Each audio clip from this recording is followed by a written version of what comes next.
Hello, you're very welcome to the Matchbook Horse Racing Podcast. I'm your host, Daniel Hussey, standing in for the late withdrawal of Tom Stanley. You can see my name there.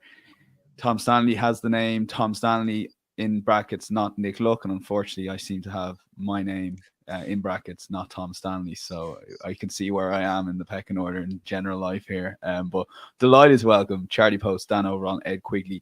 Real jumps feel to not just this podcast, but this lineup as well. We'll start with you, Charlie. It's an exciting time, jump season. Yeah, it really is, mate. I mean, obviously, Cheltenham November meeting that it seemed like every other member of the podcast was at, bar myself. I was watching on from afar, and like you say, it seems now every sort of weekend has a backstory to it and a big race as we move up to the King George on Boxing Day. So yeah, exciting time of the year. Yeah, Dan, you were at Cheltenham. You did all 3 days? Yep, somehow made it all 3 days. Yeah, so I was looking to bump into you, but you were just nowhere to be seen, doing your usual disappearing act. But no, we had a good few days in your absence, mate. We did all right. That's always good to hear, Dan. Ed, did you make it out for Cheltenham? I know you were out and about, but did you make it to the races? Yeah, I was there the first 2 days. Decided to watch on the box on the third day. But yeah, it was great stuff. Really, really enjoyable action. And as you say, as Charlie says, kind of it's this really exciting time now, isn't it? Up to this weekend, and then we've got obviously Tingle Creek December Gold Cup, the huge ASCOT meeting, which I think might fall on the 23rd of December. With Paisley Park coming back. I mean, it's ridiculous kind of good feel-good factor stories, isn't there, in the jumps game over the course of the next 4 or 5 weeks? Yeah, no, I'm really looking forward to the ones. And from an Irish perspective, they've really stepped up their jumps cards over the last few years. They have the inaugural Punchestown Winter Festival this weekend, really combining those two big races that they have. I was at the Ferryhouse Winter Festival last year. I feel like a spokesman for Irish racing here, but it was genuinely very well organised, and the Dublin Racing Festival speaks for itself. You have the Christmas at Leopardstown, and it leads beautifully into Cheltenham, Aintree, Punchestown, Ferryhouse, and beyond. So to be honest, I'm as buzzing as it gets for the jump season. Really struggling to find the time. There's so much sport on, but the jumps racing is really taking my attention at the moment. And before we get going, we mentioned jump season leading into Cheltenham, to tell you a little bit about the new show we had recorded with Matt Toombs and Don McLean. It's called The Matchbook Cheltenham Trail, leading up to the Cheltenham Festival. Pre-Christmas, it'll be a weekend review show. So just giving you guys little pointers with Matt's brilliant big race trends and what ones are good for the festival and maybe ones to stay away from. And then post-Christmas, we'll be going race by race as best we can right up till March. We'll have loads of previews with these guys as well in the February, March sort of time. So really looking forward to that. But we'll get straight into the action and start at Haydock with the Betfair Chase. And it's been a topsy and turning in terms of the field, but we eventually have 4 here. Braveman's Game does go here, despite what Twitter would have told you during the week, even though Paul Nichols insisted he was going pretty much regardless. But Braveman's Game is 1.8 with Daryl Jacob on board. Protector at 3.0, Royal Guy 10.0, and Cork Rambler 11.0. Just given I've looked ahead to the other bets in the dock, I feel you're probably strongest on this race. So if you want to maybe kick off your thoughts. Yeah, you're right, Dan. I mean, this race has turned upside down, hasn't it, in the space of 5 days? You're a kind of 9.0 Braveman's Game this time last week, odds on Protector at. And then, all sorts of shenanigans. Daryl Jacob, in the twilight of his career, getting called up. I'm sure he won't mind me saying that, Daryl. I'm sure he can't believe what's going on, being able to sit on the King George winner, the Gold Cup runner-up in a race which, let's be blunt, a little strength and depth to it. You've got the Grand National win in there, Cork Rambler, who on ratings got a stone to find, and I just wonder whether on drying ground round here he'll have the legs. You've got Royal Pagaille rising 10, who seems to save his best for an absolute swamp, and for all he's got good course form. He's only had 1 win in the last nearly 3 years, so that's got to be at a bit of an alarm bell. And then you've got Protector at, obviously he's the defending champion. And twofold issue with Protector at is obviously this taunted Dan Skelton stat at the moment, with his individuals returning first time out for the season are operating around 9%, where usually he gets them touching 20% for a strike rate first time out. So the yard as a whole are kind of well down on where they usually are in terms of the trends. And also the ground would be flip-flopping. We used to Haydock Demai, or Bristol, as we used to call him, swamping it round in the mud. Daryl Jacob, funnily enough, about 8 pairs of goggles on, looking around for danger as well.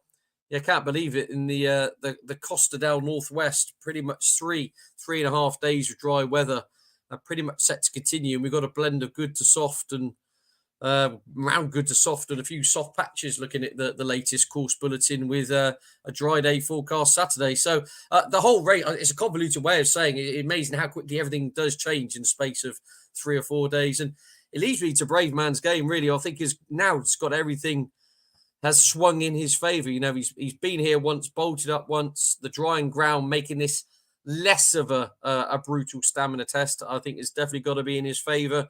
On ratings, he's got upwards of £6 in hand of these. I meant you have to respect Protectorate. He's the defending champion, but if you could have offered them heavy ground and the yard going a bit better, they would have been 2 major ticks in the right boxes. Just on a side point, I am still just personal conjecture. Still, I find it baffling how Harry Cobden's not on board. You know, I can't believe for the life of me Nico de Boinville won't sit on Constitution Hill at Newcastle when he's going to have 7 good horses, including graded races running at Newbury. Ruby Walsh used to go to Haydock just to ride Corto Star. When I was going back through the 2010 planner, there were multiple Nichols horses, including Masterminded, running at Ascot that day. A whole host of other horses went on the winning graded races. Ruby went to Haydock just to ride the Star. Now, maybe you could argue, obviously, Brave Man's Game's not quite that level, but he's the highest rated horse in the yard. He's the defending King George winner. This is a grade 1, and your stable jockey's not on board. Personally, I find it all a bit flummoxing. But that aside, I think everything's in place for a big run. And I think the market has now corrected itself naturally. And yeah, I'd be disappointed if he was beaten. Yeah, Dan, I might go to you a little bit on the jockey, I guess. Were you shocked about it? It sort of livened up there Monday. It must have been Monday or Tuesday when it broke on Twitter, because it was a quite enough day's racing apart from that, but it really just took off. And Paul Nicholls, not that he took exception to being asked by the Racing TV interviewer, but I think it was maybe the follow-up question. He was trying his best to say, oh, people are saying, you know, I think it was a completely legitimate question to ask. And I agree with Ed that if you're the best jockey in the yard, you want to be on the best horse. Yeah, it was an interesting one. I guess I think what's probably happened there is, by all accounts, I think Pic D'Orhy is meant to go to the Charlie Hall initially, with Brave Man's going straight here. Then obviously that plan's been rerouted, so he's ended up going to Ascot instead for his seasonal reappearance. And you imagine there's been some kind of discussion there with the owners of Pic D'Orhy, like Johnny Delahaye, saying, look, we're going to make sure Harry's on him for the Ascot race as kind of a way of letting Brave Man's Game take his place in the Charlie Hall. Maybe that's something that's gone on there. Like, obviously it was quite funny how everyone was getting quite worked up about it all. Like, it was, and Paul's response to it was pretty much typical Paul Nicholls. I guess maybe some people took exception to the fact that maybe it's an outside ride, and why is Bryony, why is Lorcan not getting that opportunity? Which I think is a valid enough point. If you're going to have a second in your yard, probably the time to use her. But I guess that would be the main point of conjecture I had in mind. But it certainly did make for an interesting start to the week, and it really got people going, it seemed. Yeah, it was fascinating. A little bit to you, Charlie, maybe more so on the skeleton form, because as someone who would tend to black skeleton at the start of the season, like most people, I think that quickly became apparent there. They've had a slow start to the season. Is that like, how does a yard figure out what's gone wrong there? Is it going to be something so simple, or is it the case that maybe just these things happen depending on the time of year? I mean, I think both of those things. I mean, how do they figure it out? Or maybe it is just one of those things. The sort of, I mean, I think the weather probably has been difficult for yards. You know, the temperature is jumping around a lot at the moment. You know, it's not easy for horses to regulate themselves. It's probably quite a sort of heady cocktail of an atmosphere to create low-grade viruses and stuff. So whether there's something like that going on, I don't know. I know it would be a major issue for Dan and Harry. There'd be something that they'd be very frustrated about. I think you got that impression even in the interviews that he did. And you know, he can keep saying that Protectorate's absolute and he's 110%. And I'm sure from a prep point of view, he is. But there's no doubt it has to be a concern, doesn't it, for going into a big race like this? Like, this is Protectorate's Gold Cup. And really, if he doesn't win this, it's hard to see which big race he's going to win later in the season, Dan, I would say. Yeah, it's fascinating that plays out. Dan, for you, you're looking at Brave Man's Game for a bet here as well. How strong compared to Ed would you be in terms of, would you be having a bet, or is it more a case that you're just putting up the horse? I probably won't have a bet in the race. I wouldn't be as strong as Ed is, but I do think he's by far and away the most likely winner. I think when you look at this with a view to the future season, I think this is actually quite smart from Paul to run here. You're realistically speaking, he's not going to get an easier grade 1 to run in for the rest of the season. And if he didn't run here, it would just be straight to the King George, into a Gold Cup. He'd probably run well in the Gold Cup again, but I think it's pretty obvious that it's not his ideal track, and there's probably going to be the likes of Galopin Des Champs, maybe another stronger stayer in Jerry Colomb that's going to find that test too appropriate. So I think it's wise to come here, and it isn't exactly unprecedented either. Like Silvio Conti finished 5th in the Charlie Hall, went on to win his Betfair Chasey, I think that was 2014. So it isn't completely out of the realms of possibility. And obviously then Conti went on to win the King George as well. I think it's reasonably smart planning. And I think it all kind of comes back to, I think when Braveman's Game was a novice, there was this idea that he was still a weak horse. And even towards the start of last season, Paul Nicholls alluded to the fact that going up the gallops, he didn't want to go, he couldn't really go round again. He was kind of there and he just really didn't kind of go through with it. Very talented, but maybe not the strongest. I think now they've got the complete full strength Braveman's Game. So while they're there, while he's kind of in form and while he's fit, you just got to take these opportunities as they go. I mean, he's going to have his break after the King George anyway, and this just seems a winnable opportunity. Like he is a better horse than Protectorat, and the other two I think have a fair bit to find. So I think it's quite sensible race planning. And for all that, I don't think he's necessarily finds the most for pressure early in the season. I think he will in the King George. I'm not sure he's going to be 100% for this. I think whatever version of Braveman's Game turns up, if it's 95%, I still think that's good enough to win. Okay, yeah, that's Braveman's Game for Ed and Dan. Charlie, incidentally, is going for Royal Beguile. We'll get his thoughts on this race in just a second. We'll start back in time and go to Haydock, this first race in Haydock, and work our way back in ITV race order. We've got Parkhill Dancer here at 4.5, currently Carnfanock at 5.5, Fingal's Hill 6.5, 8.0 bigger prices the rest. Ed, we'll go to you for this one. This is the first race on the ITV card. Yep, in true hypocritical fashion, I'm tipping a Dan Skelton horse for this one, but this horse has had a run, which is the key point, and also that was Lacton Constance is the horse I'm talking about here, and also this individual not only had the runs, had wind surgery as well. I've just started to think he's looking dangerously well treated over hurdles off 136.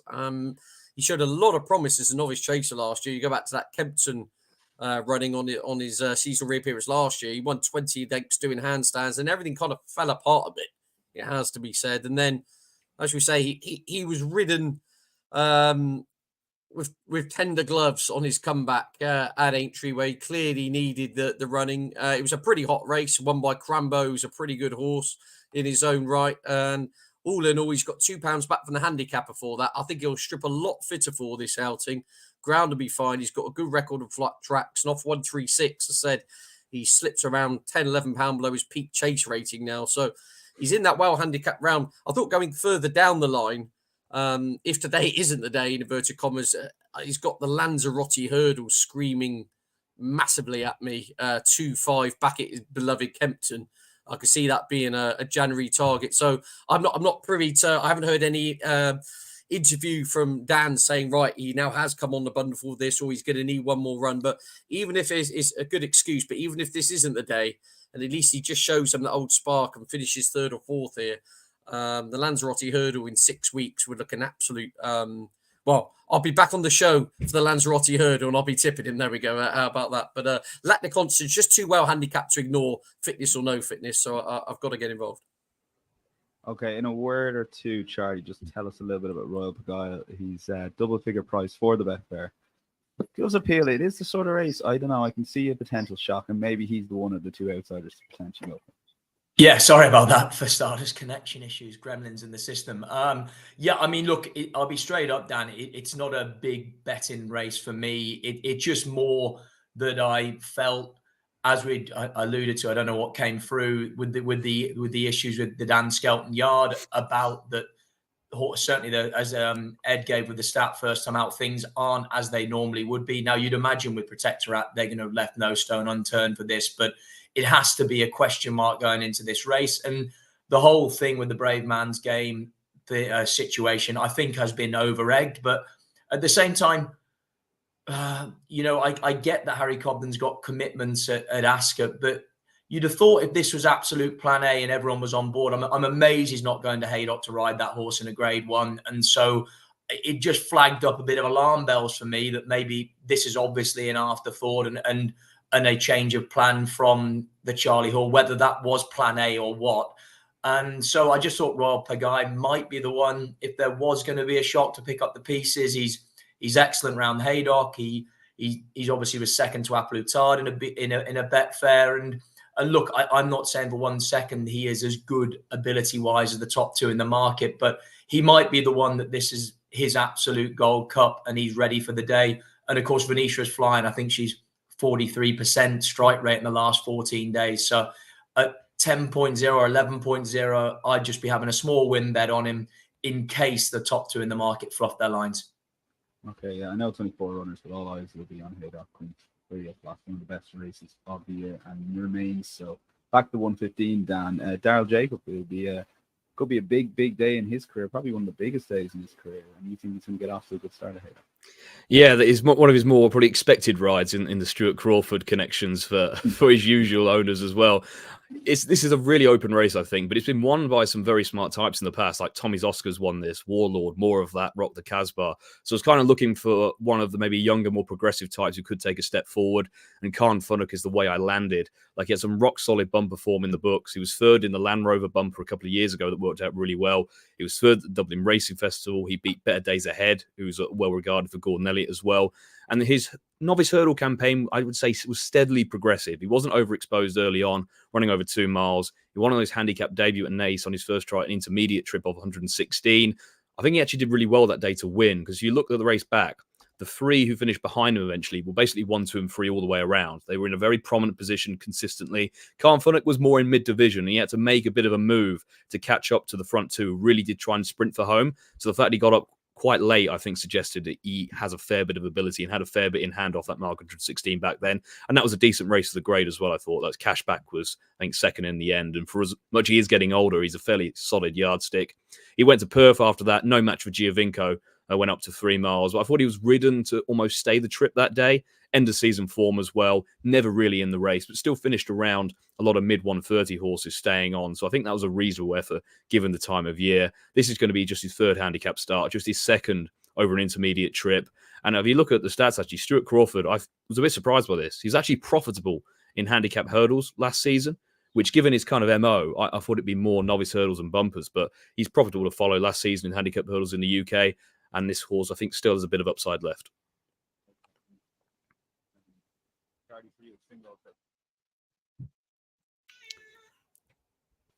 Yeah, Dan. Fingles Hill for me. I mean, I think, as Dan Overall said, you are looking for an unexposed horse in this. I think 5-year-olds have a very good record in this race. But I mean, I've ended up plumping with a 7-year-old, but I would argue he's still unexposed. He only had the 12 starts. He's actually got an excellent strike rate. I think 6 wins from 12 appearances, and he's won 5 of his last 6 starts. And what you're also seeing is a horse that he doesn't seem to ever win by very far. And he's actually only gone up £21 for 5 victories, like I say, from his last 6 goes. And, he's a horse that, to me, whenever I watch him and I'm watching his replays back, he just seems to know where the line is. You think he's under pressure, and then whoever's riding him, and it'll be Craig Nicol on Saturday, they get after him, and the horse seems to pick up and put his head down exactly on the line. So I think Haydock will suit him ideally. I think the mark of 127, watching the last performance at Carlisle, is still workable. And yeah, there are some younger, possibly sexier looking horses in it than Fingles Hill, but I still think he's got more to give. And because of the way he goes about it, it's very hard to know where the ceiling of his ability is.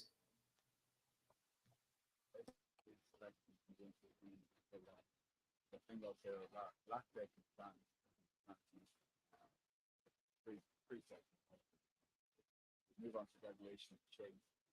And I think twice to go if they went 50 Haydock and Novak is You've just about got you here, Dan. I don't know if anyone else is having the technical issues, but looking at the graduation chase, I thought basically this is a case of who doesn't want or who can't win this, as opposed to who necessarily will. I thought Scipion and Hardy Bloke wouldn't be good enough. And that leaves BeGambleAware, who I do really respect, and I think is an individual really going places, that mare. But I just have my doubts as to whether this would be a sufficient examination of her stamina. Soft ground and 3 miles, more her bag. I think the ground might be going against them as we speak. Flat track extended 2-5. I do respect her. And that leaves Galliard de Menil and Grey Dawning. And again, almost similar sentiments as Galliard de Menil got the natural gears for 2-5 round Haydock on drying ground. I'm not quite so sure. So I've got my Dan Scouter t-shirt on, despite my my prologue at the beginning here. And Grey Dawning ran an absolute stormer, I thought, on Chase debut, first time out behind Stairway Faye.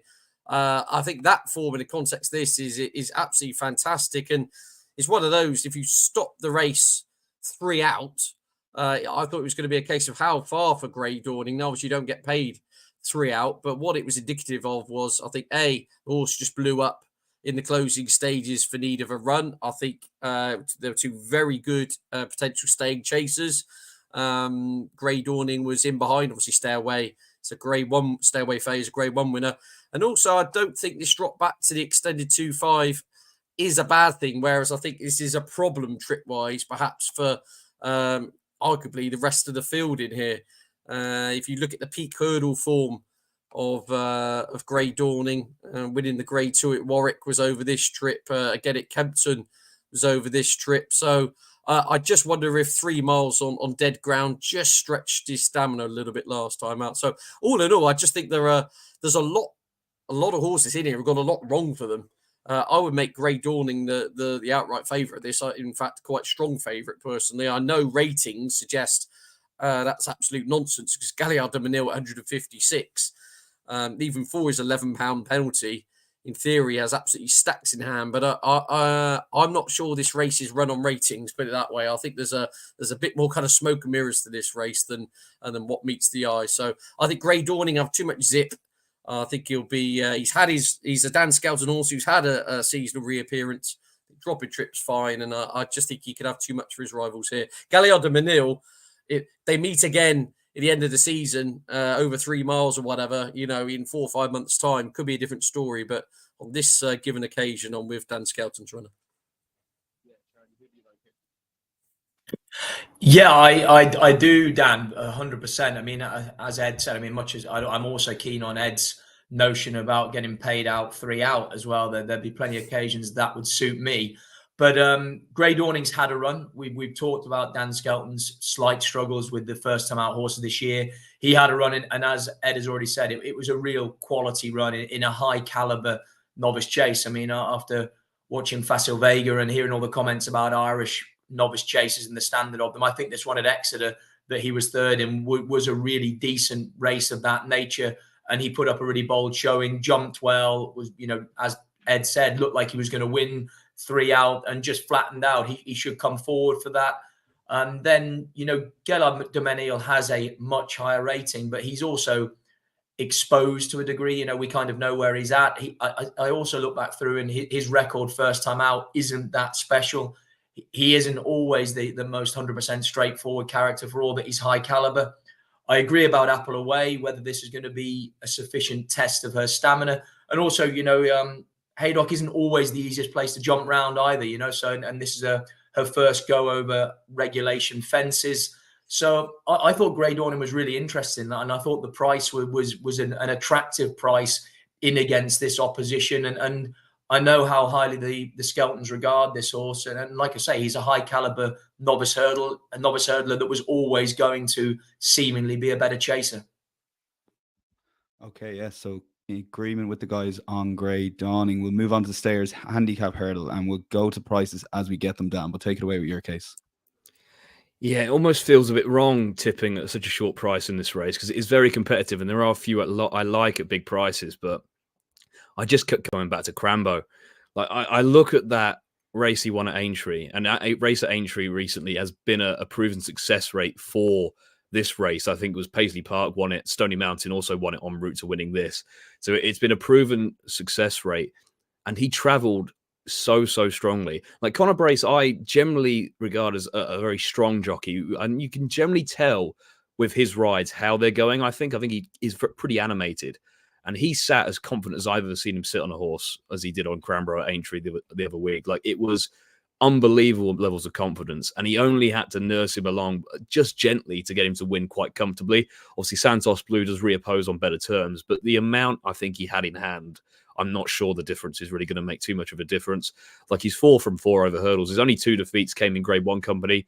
Firstly, when pulled up in the shallow hurdle, where he had wind surgery afterwards, you can put a line through that. And then he was 7th in the Mersey, where he's hampered 3 out by a faller and couldn't get back into the race and was looked after thereafter. So I think in a race like this, he's still, I think, handicapped to win. And I think he may have even more upside. He could be like a little dark horse to go into potentially graded staying hurdle races later in the season. I think that's the kind of regard they hold him in. Like, they've always thought a lot of him. 2 from 2 in bumpers as well.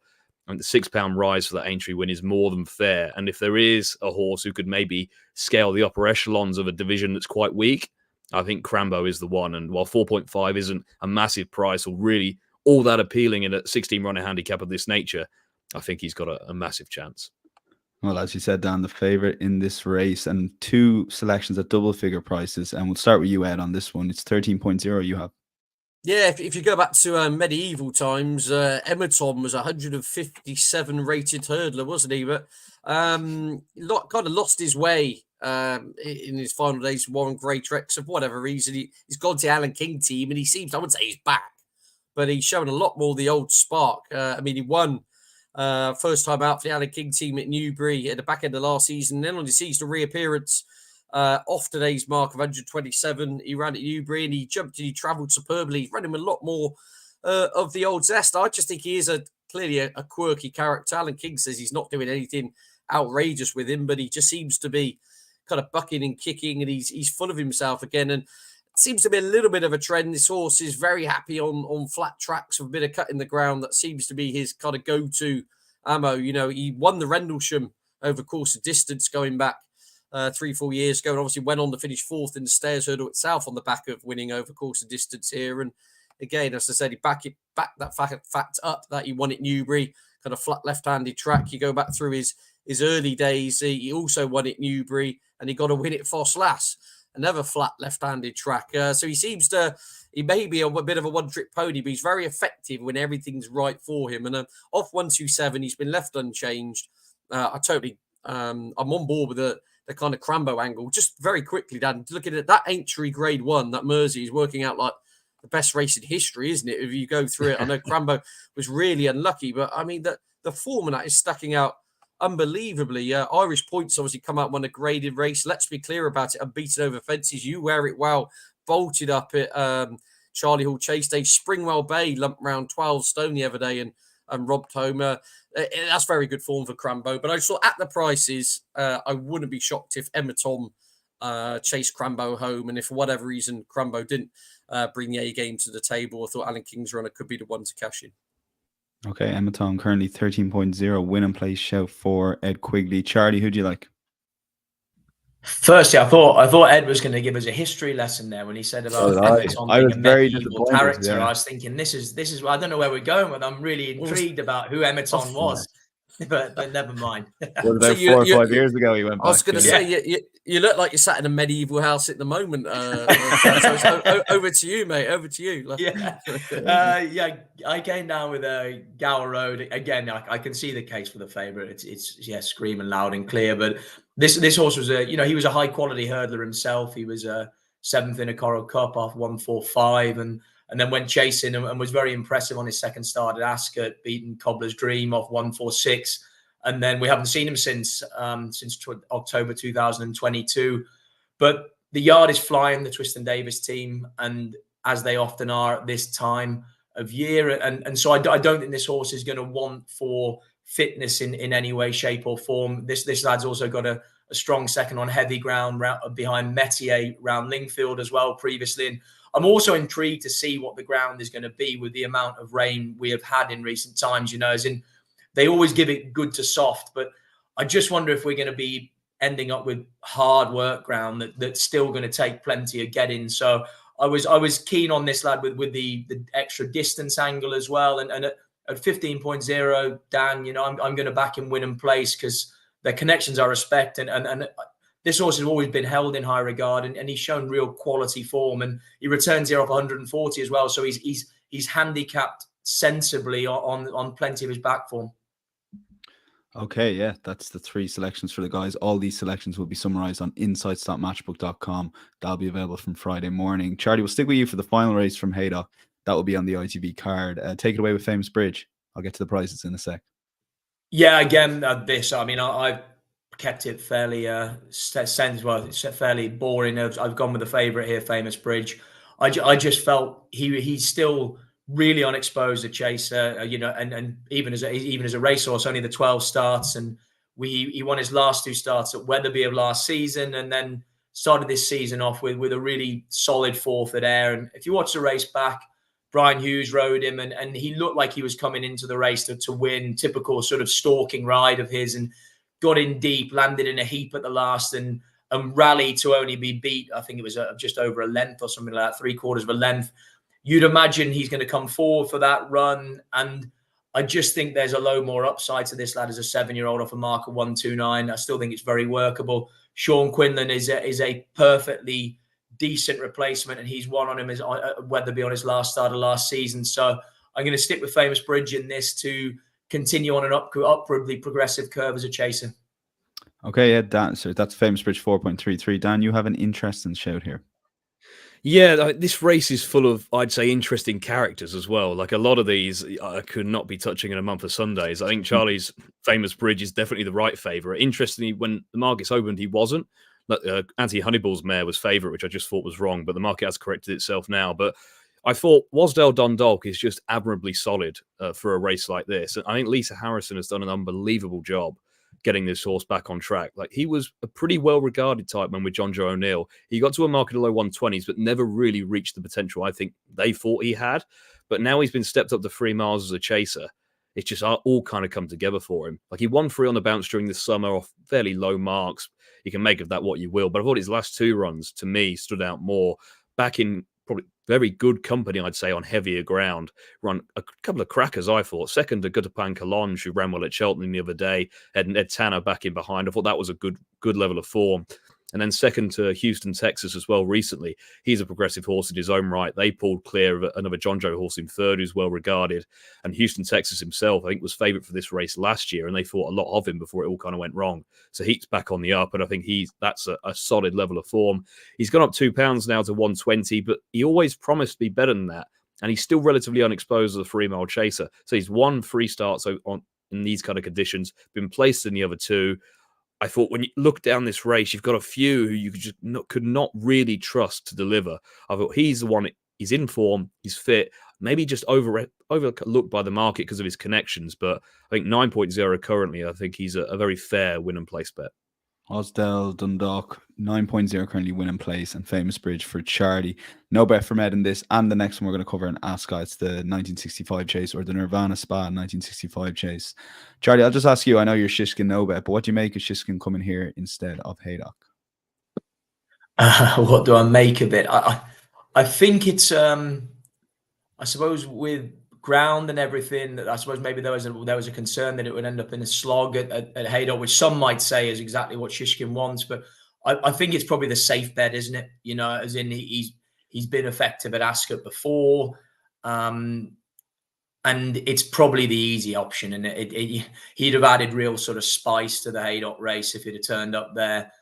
I suppose the argument is, though, if he didn't turn up at ASCOT, I mean, he leaves Pic D'Orhy with basically a home run and a penalty kick. So he does at least make this a competitive race. And I just think, again, Shishkin has a decent record, fresh. He's in a mercurial character, but he's one of high caliber. And I just think his best is better than Pic D'Orhy for me. So if you were asking me for a selection, I'd be Shishkin, but I wouldn't be having a bet in the race, Dan. Yeah, Dan, make the case, I guess, for Pic D'Orhy. It's a fascinating race tactically. I mean, 4-runner races by their nature are always fascinating tactically, but this one in particular, I think, is going to be interesting to see when Pic D'Orhy and Harry Condon push the button and try and extend away from Shishkin. Yeah, well, that's it. And I think it's interesting Shishkin's got first-time cheek pieces on. I wouldn't be taking that as a positive. But I think you've kind of seen it the last 2 runs. I mean, the Ryanair was abysmal. The fact he got as close as he did was a miracle. He didn't go a yard. It was shades of the Champion Chase a couple of years prior. Just never looked happy. And even at Aintree, like obviously up to 3 miles for the first time, he stayed on well to win, beating a Hoy Senor who kind of, I think, maybe kicked a bit too soon that day, but did well to get up in the circumstances. But there was a fair old time of that race where he just looked slow, outpaced, and like he was never getting there. I think maybe, are we just getting to the stage where he's maybe just on the decline slightly and he's not the Shishkin of old and he is just slower? So I think when you go 2 mile 5 on quickish ground, like that's Pic D'Orie's probably ideal conditions. He's going to be ridden prominently. He may have Manila Drama for company, but I think Manila Drama is more tractable than he used to be. So I don't think he's necessarily going to rival Pic D'Orie for the pace, because I think that's a battle they're invariably going to lose. So I think he may have a relatively uncontested lead on the front end. Like, these are his conditions. He goes extremely well fresh. And I think ultimately Shishkin's main aim is the King George early in this season. And we've seen races at Ascot sometimes take a lot more out of horses where they don't necessarily need to. We've seen this script before. If it starts to get a bit dicey and he starts to get outpaced on the turn, I don't think it's going to be all hammer and tongs to get him to close on Pic D'Orie, who would invariably be kicking on the turn. So with their eyes on bigger targets, I mean, staying on second may be satisfactory enough for connections if they're going to go for the King George. So while I'm not really inclined to have a massive betting opinion in the race, if I was, I think I'd side with Pic D'Orie at 3.0. Yeah, it'll be fascinating. It'll be one, they'll definitely be in the balance, 2 out, and we'll see when they make the move, or even around the turn. So that would be 3 out. We will go to the 205 at Ascot and the Carl Hurdle to you, Ed. Look at the betting here. Goshen 2.87. I always smile. Can't get that triumph fall or unseat out of my head, unfortunately. Theatre Glory 4.0. Blue King Daru 5.5. Skull Royal 6.0. And your selection outside of the field, Ollie Murphy, strong leader. Yeah, absolutely. I know myself and Dan, we've been conferring over this. But yeah, it's all about the trip angle for me. To be honest with you, I thought his horses looked flat to the boards over 2 miles. Even when he was winning, he wasn't winning by, how should we say, it wasn't his brilliance that was winning and getting the others out of the comfort zone. It was his stamina which was doing it. And we saw that probably most notably, the salient point being Aintree last year, where if you actually watch that race back behind the JP McManus winner, he's nearer last than first turning into the home straight. You thought he was going to drop out the back of the television. Finish second on that occasion was quite remarkable. And I was absolutely shocked he ran in the Welsh Champion Hurdle, to be honest with you, on a flat track, 2 miles. Maybe they were hoping for ground like an Amazonian swamp and it would really bring the stamina into play. But he was racing behind the bridle to stay with them the whole way. He was ridden fairly promptly. And I just don't think he could go to gallop over the minimum trip. So, yes, on paper and again, and on figures, he's got a fair bit to find. But I think 2.5 here in a race, let's put it politely, is a bit of a rogues gallery. You've got Goshen, who is a law unto himself. You've got So Royale, who's nearly as old as the house Charlie's living in. You know, you start going through it. You've got all sorts of carnage in here. I couldn't trust any of them. Strong leaders, pretty much outsider of the field, and I think he will thrive up in trip. Just very quickly though, just to add a bit of spice, as Eubank Senior would say, Pic D'Orie and the Harry Cobden wins 20 lengths. What happens then with the King George jockey bookings? That's what I just want to know. Anyway, I'll leave that one with you. But I'm with strong leader up to 2.5 miles. Yeah, take it away, Dan, if you want to do on that, and then briefly on strong leader as well. You like? I think Ed's covered most of the things. I'd say not only run style that suggests he wants further than 2 miles, and has done for a while, but his pedigree also screams that. His Dams by Westerner, related to a Hennessy winner. Like, it's all stamina there. Like, he invariably should be better for a trip. Obviously, you have to forgive the poor run last time out, but as Ed said, there are a few questionable types in this, a bit like the end handicap at Haydock, I thought. So considering his outsider of the field, I thought at the price he was probably worth a go in a race like this. Like, I was wondering if Pic D'Orie won. I thought Ed was going to say, what price Blue King Daru? Does he go off favourite, Charlie? That's what I thought Ed was getting at again. So again, I'm all over the place trying to predict what Ed's going to say by the end of the sentence. Got to keep you on. I think what Ed was saying, which is probably the most controversial thing of the week, is that the Nichols camp think Pic D'Orie is better than Brave Man's Game. I think that's what you were getting at, was it? Well, now then, it's the Hitman situation all over again. Yeah, he stuffs Shishkin on Saturday. Then what? I'd be fascinated to hear the conversations afterwards. But anyway, moving on to it's going to get messy. It's messy enough as it is, Charlie. But go on. It is messy, yeah. I mean, but I think we are all going along with the same sort of narrative to this race, that there's quite a few dodgy characters or elder statesmen at the head of the market and looking for an alternative. Strong leader, I can definitely see the case for. I just thought, even in spite of the trip, Foss last was really disappointing, if I'm being completely honest. And you know, it was 2 miles, but it was 2 miles at Aintree, and therefore he should have done better, and he didn't. So you're needing the extra 3 furlongs here on a stiffer track, right-handed, granted, to make a whole heap of difference. So I just went with Blue King Doru. I mean, on the ratings, he's got it all to do. He was impressive at Cheltenham on his first start of the autumn, but he should have been, because I mean he was a lot better than most of those on the ratings. But he did it comfortably. Paul said he was primed at the time, but then he mentioned how much Johnny De La Haye likes having runners at Ascot, so they're coming here. You'd have thought he still must. Well, he must think that the horse is capable of more, because otherwise he's risking scuppering an in theory attractive mark of 138. But I think this is potentially a possible. This horse is only a 4-year-old. There's grounds to think that he's got a heap more improving to do, and at the prices, I'd just rather be with him or like maybe Strong Leader than one of the ones at the top of the market that I think have massive questions to answer, Dan. Okay, yeah, let's go to the last race at Ascot here, the Jim Barry Hurst Park Handicap Chase, and the favourite Boo Hill was put in a lot shorter, has drifted out a little bit, Charlie, to a 3.5. Do you reckon that's a backable price? Yeah, I do. I mean, again, he beat quite a lot of this field recently round Ascot off of 149, I think it was. You know, as in he's a high caliber novice chaser from last year. Mixed it in the top, you know, with the top ones. You know, it was second to John Bon round Sandown. I think Harry Fry could have been well within his rights to go straight into graded company. He said he was going to watch what the handicapper did after his last victory. He presumably thinks this mark is still workable, and I'm inclined to agree with him. You know, as in this horse is incredibly effective round Ascot. He's unbeaten over fences around there. I think before that he had a third to Soaring Glory over hurdles. So he's high quality, and I just think even with 12 stone on his back off a mark of 155, I still think he can be better than these, and he can use it as a stepping stone to potentially mixing it in graded company later in the season. Okay, Dan, yeah, who do you like? Yeah, tough race. I went with Saint Segal in the end because surely he's got one of these in him. Like, he's threatened it. It's going to happen one day, and it's going to happen the one day I'm not on him. But I thought there was a lot of encouraging signs the last day at Ascot, saying the race that Boot Hill won. He was just too keen in himself. He pulled himself into the lead, far too exuberant for his own good. But what I really liked was the fact when he got swamped after the second last by 3 or 4 of them, he could have easily just checked out, finished well beaten 5th, 20 lengths. But he rallied again after the last to finish and actually get up again for 3rd. Bearing in mind that was first start after a wind operation as well.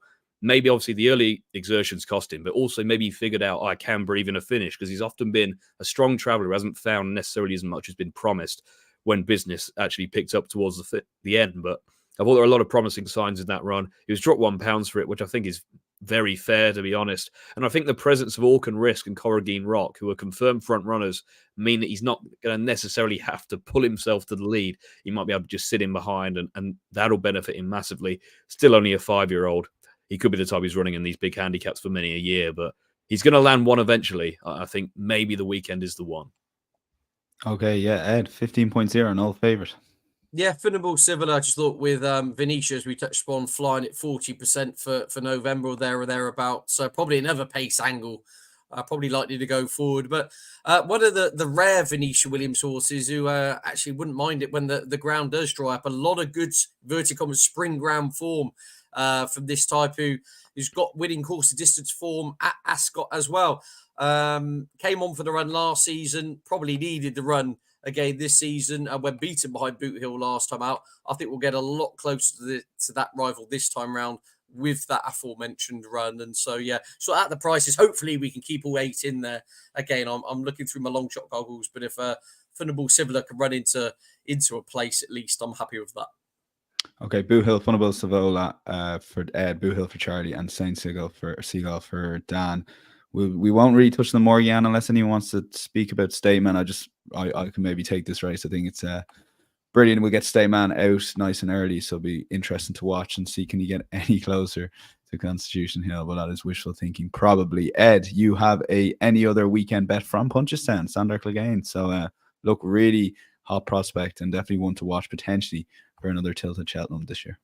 Stunning race this, the 123 Punchestown on Saturday. 2-time staying hurdle winner Flooring Porter obviously bolted up on his chase debut. Cheltenham's October meeting, but there's some terrific types here. You've got Affordale Fury, of course, who's runner-up in the Albert Bartlett Pine Stairway Fade. Churchstone Warriors back. Former Triumph hurdle winner Quilixios is in here. Maxim won on his chase debut for Gordon Elliott. This is a really hot race.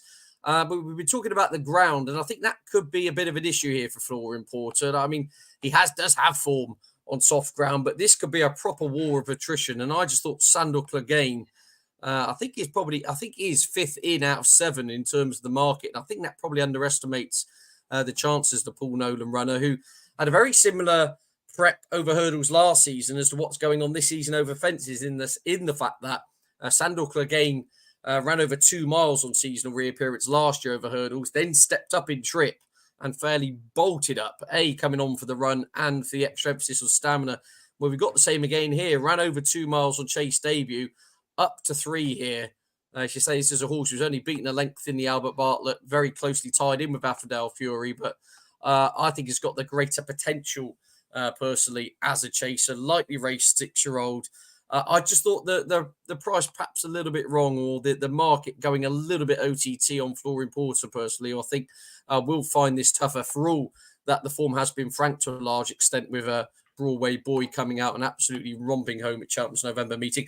Either way, I just think this is a brilliant race to watch. There's going to be some lofty reputations kind of put in tatters on the back of this, because they can't all win it, obviously. But I just thought Sandor Clegane, perhaps a little bit the inverted commas, the forgotten horse in here. Okay, Charlie and Dan have a couple of cases to make. Ed, I might let you go and just give us your Matchbook Zero long shot, because we've covered them, and the best bets for the weekend if you had to have one. Absolutely, yeah. My long shot, I'm going to try and get away with it, would be Emma Tom in the 220 at Haydock to run into a place. Brave Man's Game be my best bet. I was looking for a lay. I'm half tempted on Shishkin, but I might need a couple of diet lemonades on the morning to brave myself through it. So. Yeah, it's too early. It's too early a race for that to happen. So I don't think that'll be an official lay, but Ed is leaning towards there. Thank you, Ed. And we'll go to you, Charlie, for Haydock. You like, or is it Haydock? Sorry, Ascot, the race we didn't cover on ITV. Take it away. Yeah, the Mayor's Handicap Hurdle, the 240 at Ascot Miss Milano. She didn't make her racecourse debut till she's an 8-year-old now, till she was 6, and she actually didn't win until just over a year ago. When she did, she then rattled off a hat trick and ended up rated 114. She ran okay there, finished 3rd at Perth on her last start of last season off that mark. And then she made a reappearance recently at Weatherby off 114 and finished 4th. But if you watch the race back, she was traveling into it well. I'm not saying she would have won when she got in a bit deep to the second last and stumbled really badly and lost a considerable amount of ground. And what I liked was, after she'd regathered herself and Connor Rabbit had got her rolling, she made significant late headway from the back of the last to the line to suggest to me that this mark of 114 is still very much workable. I think the 3-mile trip round Ascot, nice stiff track, will suit her ideally. And she's Nicky Richards' only runner on the card. So a long way to Ascot from Greystoke. And again, he's in good form. And Connor Rabbit especially is in great form at the moment. I think he's a £5 claimer with quite a lot of upside still at the moment. Okay, yeah, we'll move on to our Matchbook Zero long shot. We have Ed's Emma Tom in the 220 at Haydock. Charlie, you're in the same race? Yeah, Gower Road for me in that race, please, Dan.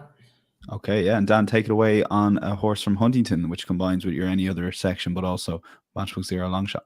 Yeah, a bit of a rogue one. I mean, I was looking through the cards for something. I think it's actually a very tricky betting weekend, but the prices aren't out for this race, but I assume he's going to be a fairly big one just because, well, he ran abysmally last time out, but that's kind of the theme with this horse. If you look at his 2 runs last season after a break, he didn't actually beat a rival home and then went on to win next time out. So I think he may just be underestimated by the market in a race that's full of a few more unexposed types. It's hard to believe this horse is actually 6 years old because he's had so much experience, but he is still that. I think Visor on for the first time is interesting. I think his second win last season came on for the reapplication of cheek pieces. So the first time headgear angle, I think, is an interesting one. And Richard Hobson's runners are generally starting to turn a corner now. Obviously, Fugitive ran well at Cheltenham. He's had a couple others go close. So I think he'll be a fairly decent price. And I think given his track record, he'll improve a lot for that first run and a first-time visor. If that sparks him back into life, he's handicapped to win because he's £2 below his last winning mark. Okay, yeah. We will lock that in as a Any Other Bets family business of 248 in Huntington. And again, all bets will be recapped on Matchbook Insights, or just search insights.matchbook.com. Charlie Poste, your best bet of the day, if you have to have one, on Saturday. Yeah. Grey Dawning, mate, in the 150 at Haydock, please. Okay, Ed is with Brave Man's Game in the 3 o'clock at Haydock, and in between, sandwich between for the treble. Dan? Crambo in that 3-mile handicap hurdle. I'm hoping he can win this and kick on to even better things. Okay, yeah, maybe do a treble on the Matchbook Betting Exchange, the only exchange where you can do multiples as well as singles. So it will be a busy day of racing on Saturday. So while we're checking out the Matchbook Betting Exchange, particularly that 5-10 minutes before the off, when the prices just go insane, particularly in those big handicaps. My thanks to Ed, my thanks to Charlie and Dan. The racing team will be back this time next week to preview the racing, and the Matchbook Cheltenham Trail will be back on Tuesday. But other than that, enjoy the weekend's racing. And if you're having a bet on the Matchbook Betting Exchange, please do gamble responsibly. Bye-bye.